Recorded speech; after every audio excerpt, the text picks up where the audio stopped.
할렐루야. 우리 주님의 은혜가 우리 목양의 모든 가족들에게 풍성하게 임하기를 축복합니다. 오늘은 로마서 1장 28절에서 32절 말씀을 통해서 그들이 마음에 하나님 두기를 싫어하매 라고 하는 제목으로 하나님 말씀을 나누면서 은혜 받고자 합니다. 오늘 말씀 가운데 제목으로 삼은 우리 마음에 하나님 두기를 싫어한 것 때문에 그들에게 주어진 결과가 무엇인가 라고 하는 것을 우리가 좀 생각해 볼 필요가 있습니다. 하나님을 떠난 인간은 상실한 마음대로 하나님께서 내버려 둠을 받게 됩니다. 그러므로 인해서 온갖 죄와 불의와 부패한 그러한 삶을 살아갈 수밖에 없다라고 하는 것입니다. 그러므로 우리의 믿음의 사람들은 잠언 4장 23절 말씀처럼 모든 지킬 만한 것 중에 더욱 내 마음을 지키라 생명의 근원이 이에서 남이니라 하신 하나님의 말씀을 생각하면서 우리 마음의 생명의 근원 대신 하나님의 말씀을 늘 채움으로 인해서 날마다 풍성한 하나님의 은혜를 우리가 받고 살아가야 된다라고 하는 것입니다. 그런데 하나님을 마음에 두기 싫어한 사람들, 그들이 상실한 마음대로 하나님께서 내버려 두실 때에 그들 가운데 생겨난 것이 바로 죄였습니다. 28절 말씀 보면 또한 그들이 마음에 하나님 두기를 싫어하며 하나님께서 그들을 그 상실한 마음대로 내버려 두사 합당하지 못한 일을 하게 하셨다라고 말씀하고 있습니다. 하나님을 두기를 싫어하는 사람들이 하나님께로부터 받은 것은 바로 상실한 마음이고 또한 그 상실한 마음은 합당한 일을 이룰 수 없게 되어진다라고 하는 것이죠.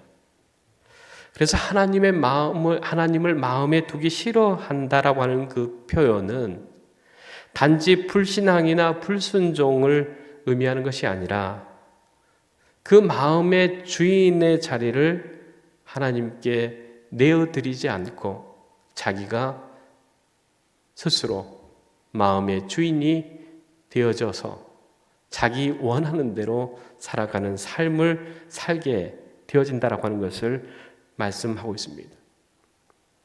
본래 인간은 창조 질서 안에서 하나님을 중심으로 하는 하나님의 그 통치를 받으면서 살아가도록 하나님께서 창조하셨습니다. 그러나 스스로 마음의 주인이 되려고 하는 순간 하나님을 떠나게 되어지고 하나님을 마음에 두지 않는 그러한 상태가 되었다라고 하는 것이죠. 그런 마음을 성경은 하나님을 상실했다라고 표현합니다.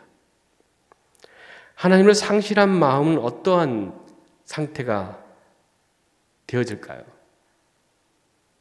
그것은 곧 혼돈과 공허한 상태를 얘기를 합니다.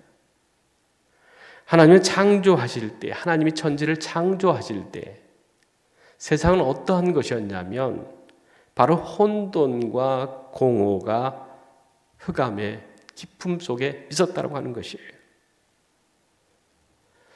그러한 상태에서 하나님께서는 창조를 시작하셨습니다. 창조를 하나님의 말씀으로 하셨지 않습니까? 모든 것이 하나님의 말씀대로 되어지는 역사가 창조의 역사였습니다. 그리고 또한 그 창조된 것을 보고 하나님께서는 마음이 기쁨이 있고 창조된 그 피조물을 통해서 또한 아름다움을 드러내는, 하나님의 아름다움을 드러내는 그러한 창조가 바로 천지 창조입니다. 그런데 이 창조의 질서가 무너지고 인간이 죄의 욕망에 사로잡혀 살아가게 되었다고 하는 것이에요.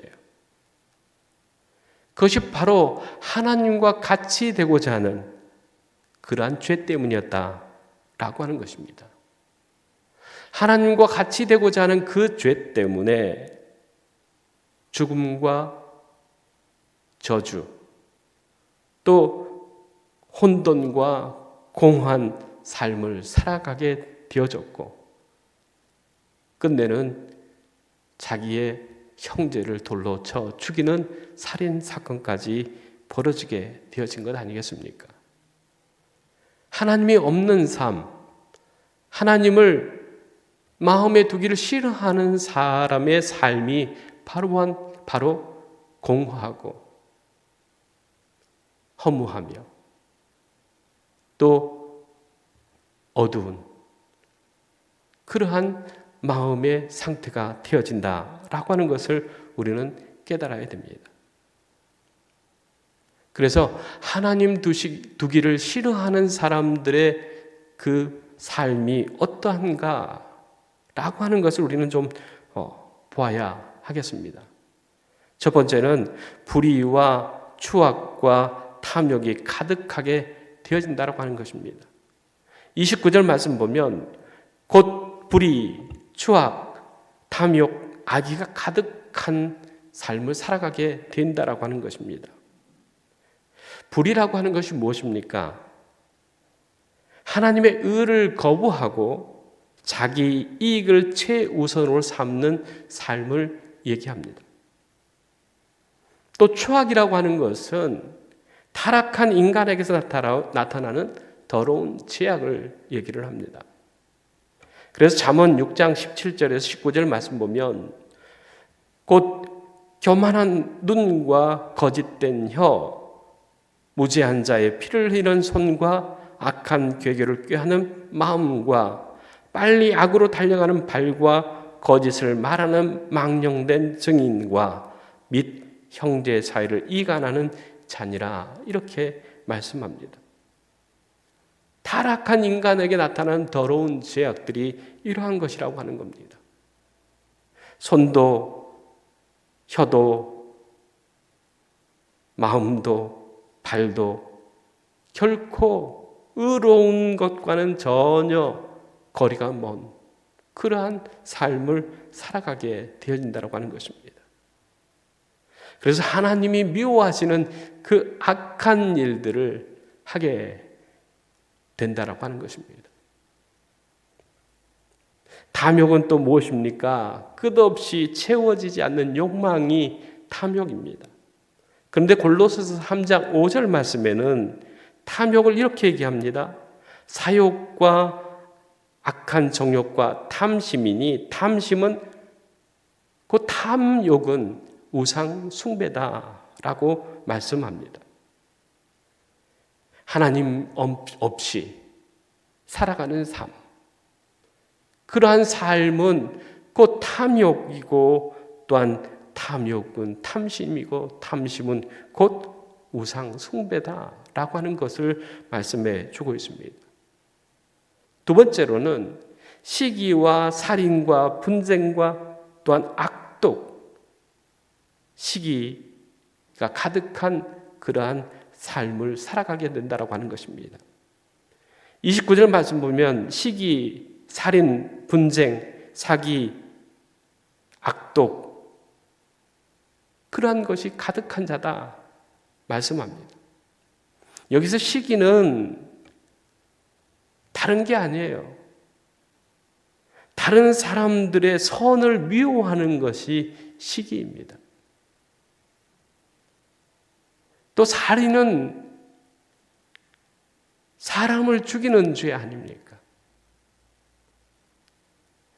시기하고 질투하여서 분하여서 저지르는 것이 바로 살인죄입니다. 뿐만 아니라 분쟁과 사기와 악한 그러한 삶을 너무나도 자연스럽게 하게 되어진다고 하는 거예요. 이러한 삶을 우리는 결코 행복한 아름다운 삶이라고 우리는 말할 수 없을 것입니다. 이렇게 사는 이유가 다른 데 있지 않고 하나님을 마음에 두기 싫어하는 것에서 시작된다라고 하는 것을 말씀해 주고 있습니다. 또한 31절 말씀 보면 그러한 사람은 우매한 자요, 배약한 자요, 무정한 자요, 무자비한 자다. 이렇게 얘기를 합니다. 즉 하나님을 마음에 두기 싫어하는 사람은 어리석은 우매한 자다. 그리고 배약한 자다. 무정한 자다. 무자비한 자다. 이렇게 얘기를 하는데 여기서 우매라고 하는 것은 즉 진리를 알지 못하는 영적인 어리석은 상태를 얘기를 합니다. 그래서 어두움, 죄악 가운데서 살아가는 것이 바로 우매한 그러한 삶이죠. 또한 배약이라고 하는 것은 좀 어려운 단어 같지만 한자 그대로 풀어보면 이렇습니다. 등, 배, 그리고 맺을 약자를 씁니다. 즉 등지고 언약을 약속을 저버리는 것을 배약이라고 합니다. 서로 약속해놓고 등지면 약속을 잊어버리는 그러한 삶을 얘기하고 있습니다. 무정하고 무자비하다라고 하는 거예요. 즉 연약한 자를 돌보지 않고 오히려 그들의 것을 착취하고 빼앗는 것을 얘기하는 거 아니겠습니까? 이러한 죄가 어디서 오느냐? 바로 하나님을 마음에 두기 싫어하는 것, 그것 때문이라고 하는 것입니다. 그런데 더 나가서 이것보다 더 큰 문제가 뭐냐면 32절에 나와 있는 말씀입니다. 그들이 이 같은 일을 행하는 자는 사형에 해당한다고 하나님께서 정하심을 알고도 자기들만 행할 뿐 아니라 또한 그 일을 행하는 자들을 옳다 하느니라 말씀하고 있습니다. 하나님은 이러한 악한 하나님을 마음에 두기 싫어한 그런 사람들이 행하는 모든 악들을 하나님께서는 사형에 해당한다. 그렇게 말씀하고 계신다고 하는 거예요. 그런데 이 사람들이 그것을 알고도 이렇게 얘기를 합니다. 하나님의 말씀을 알고도 자기들만 행할 뿐만 아니라 또한 그 일을 행하는 자들을 옳다 그렇게 인정해 준다라고 하는 것입니다. 우리가 정말 세상을 볼 때에 이러한 세상이 되어지고 있다라고 하는 것을 우리는 쉽게 인정할 수밖에 없을 것입니다. 정말 세상이 왜 이렇게 악하고 세상이 어찌 이렇게 무자비하고 무정한가? 그것의 결론은 그들 마음에 하나님을 두기를 싫어했기 때문이라고 하는 것이죠. 그러므로 믿음의 사람들은 하나님을 마음의 중심에 모시고 하나님의 말씀을 따라 살아가야 된다고 하는 것입니다. 잠언 3장 5절에서 6절 말씀 보면 너는 마음을 다하여 여호와를 신뢰하고 내 명철을 의지하지 말라. 너는 범사에 그를 인정하라. 그리하면 내 길을 지도하시리라 말씀합니다. 우리의 마음에 하나님의 말씀을 두고 그 말씀을 쫓아 살아가는 그런 사람은 곧 하나님께서 책임져 주신다라고 하는 것이죠. 그렇기 때문에 우리는 하나님의 말씀을 우리의 마음에 두고 그 말씀을 지키고 행하는 그러한 삶을 살아가는 것입니다. 두 번째로는 죄의 무서운 속성을 알고 복음의 능력을 붙들어야 된다고 하는 거예요. 로마서 3장 23절 24절 말씀 보면 모든 사람이 죄를 범하였음에 하나님의 영광에 이르지 못하더니 그리스도 예수 안에 있는 속량으로 말미암아 하나님의 은혜로 값없이 의롭다 하심을 얻은 자 되었느니라 말씀합니다. 모든 사람이 죄를 범했습니다. 그러므로 인해서 하나님의 영광에 이르지 못하게 되었다고 하는 것입니다. 그것을 죄의 싹은 사망이라고 하는 거예요. 죄의 결과는 죽음이라고 하는 겁니다. 그런데 예수 그리스도로 말미암아서 예수 그리스도 안에 있는 속량으로 말미암아서 하나님의 은혜로 값없이 의롭다함을 받은 우리가 아닙니까? 그래서 예수 그리스도의 그 속량의 은혜를 붙들고 살아가야 된다라고 하는 거예요. 예수 그리스도의 십자가의 복음의 능력을 붙들고 살아가야 된다고 하는 것입니다. 세 번째로는 성령의 도우심을 따라서 성령의 열매 맺는 삶을 살아가야 됩니다.